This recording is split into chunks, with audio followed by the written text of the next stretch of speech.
chaps, welcome once again to John Robson Guitar Tuition. As always, I do hope you're well. Now then, if you saw the last video I put up about this guitar, you will know that this is a Harley Benton HB35 semi-acoustic.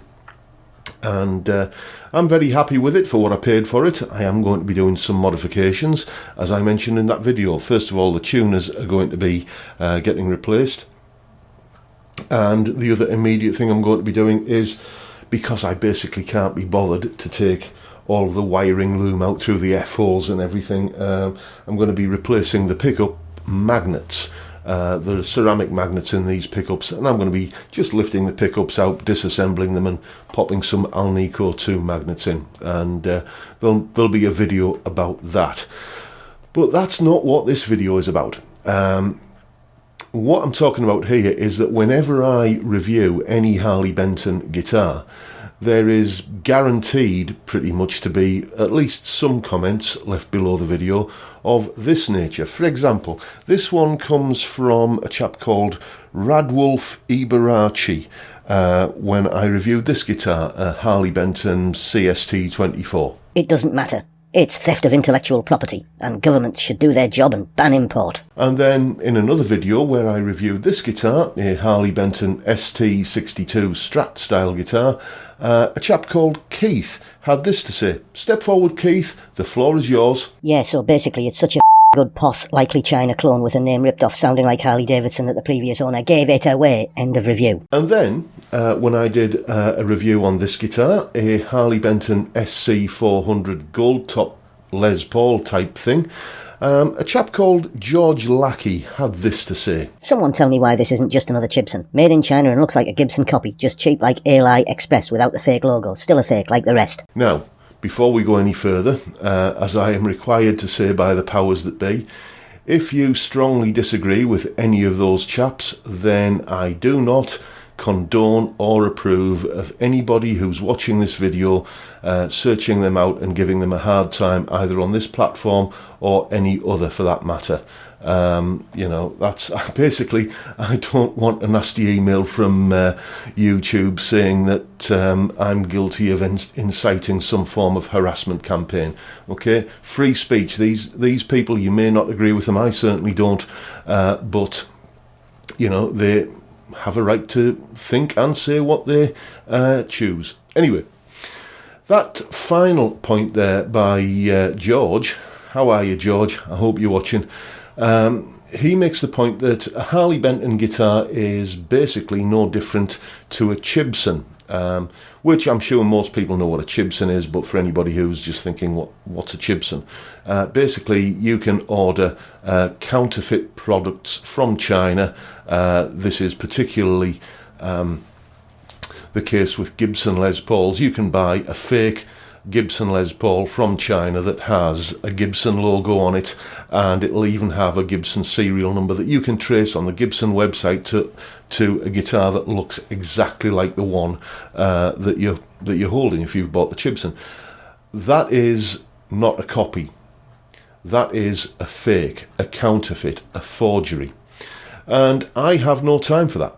Okay, it's not because I'm of any kind of high-minded moralistic tone on copyright infringement or anything like that. It's just I don't want to own a fake. It's the same reasons I don't want to own a relict guitar, because, you know, and this is something that divides opinion as well, but a relict guitar is a fake, albeit an officially made one and everything, but it still hasn't come by those battle scars honestly.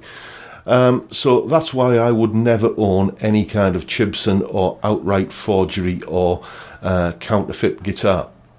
And I think that is an important distinction when it comes to guitars, at least, the difference between a copy, a replica, if you like, and an out-and-out counterfeit fake. And, well, basically on the whole topic of copyright and copy guitars and everything, well, this explains where I stand on it all. Okay, then, this is a Harley Benton CST24T, which looks a lot like a Paul Reed Smith Custom 24. Both guitars feature broadly the same construction in terms of mahogany body with a maple cap and the set mahogany neck. Yes, I know it's a different species of mahogany used in the Harley Benton to the PRS, and yes, I know that the maple cap on the Harley Benton is just a veneer, whereas the PRS has a full depth maple cap. Also, PRS age their wood and dry it out so it's more stable before they build guitars with it, and PRS will also use a single piece of wood, for instance, for a body or a neck, whereas Harley Benton, to keep costs down, will use multiple pieces of wood joined together. Now, here's the price difference. The PRS costs around 3,000 quid and the Harley Benton costs a shade under 200. So what we have to ask ourselves is this a rip-off which should be banned for infringement of copyright? Well, here's the thing. If you're going to use the terms Paul Reed Smith guitars and copyright in the same sentence, then you have to address this issue, the PRS single-cut guitar, which was so similar, apparently, to a Gibson Les Paul that Gibson took PRS to court. What Gibson also seemed to forget at the time is that their Les Paul body shape bears a striking resemblance to a 1948 guitar made by Paul Bigsby for Merle Travis. You might have noticed something else about that guitar as well. Look at the headstock. This headstock dates from 1948, and the original version of this headstock dates from 1954. Is that a coincidence, or is that somebody copying someone? Makes you think, doesn't it? When I first heard about the Gibson PRS lawsuit way back whenever it was, a few years ago, my immediate thought was Gibson have a bit of a cheek to do this, to be honest with you, because take a look at this guitar. It looks like a Fender, doesn't it? But it's not. It's a Gibson. It even says Gibson on the headstock. So if this is a shameful rip-off, then surely so is this. And so is this, for that matter.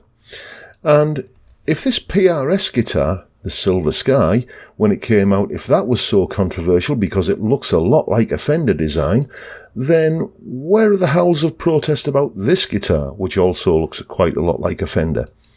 Or how about this one? So as I see it, Fender copied Bigsby, Gibson copied Bigsby, PRS copied Gibson, Gibson copied Fender, more than once. Harley Benton copied PRS, PRS copied Fender, Suhr copied Fender, Ibanez copied Fender, Fender copied Gretsch, and possibly Gibson. And with the exception of the Paul Reed Smith John Mayer Silver Sky model, which had the internet worked into quite a lather when it came out, it was a very controversial guitar, I think it's fair to say. The majority of people who complain about one guitar company ripping off another guitar company don't seem to bat an eyelid at Fender or Gibson or Ibanez or any of the other big guitar manufacturers playing in each other's backyards. But yet when a budget guitar manufacturer does the same thing, then it's copyright infringement, it's intellectual property theft, and it should be banned, etc., etc., etc. And for what it's worth, here's my 10 bobs worth. If you believe that this guitar should be banned because it looks a lot like this guitar and is therefore an infringement of copyright, then you also have to believe that this guitar should be banned because it looks a lot like this guitar. And if you were applying a different set of rules to the manufacturers of this guitar than you would apply to the manufacturers of this guitar, for example, then that is clearly a double standard. There is no way around that, is there?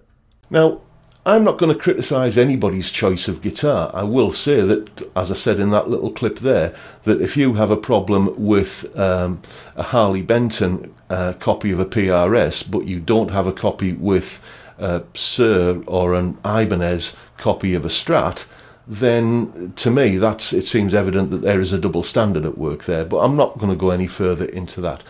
The reason why I own plenty of Harley Bentons is because I just find them great guitars. I'm sure some people out there probably disagree with me. I'm sure there are some people out there who disagree with me and who have actually played a Harley Benton guitar, because it seems a lot of people will criticise guitars that they've never played. Witness the whole kind of furore over the John Mayer PRS Silver Sky. People were really laying into that guitar and criticising it and this, that and the other. And how many of them had actually picked one up and played one? I haven't, so I'm not going to have an opinion one way or another on it. But my choice of guitar, whether it's a Harley Benton or otherwise, is governed by the fact that this is what I do for a living.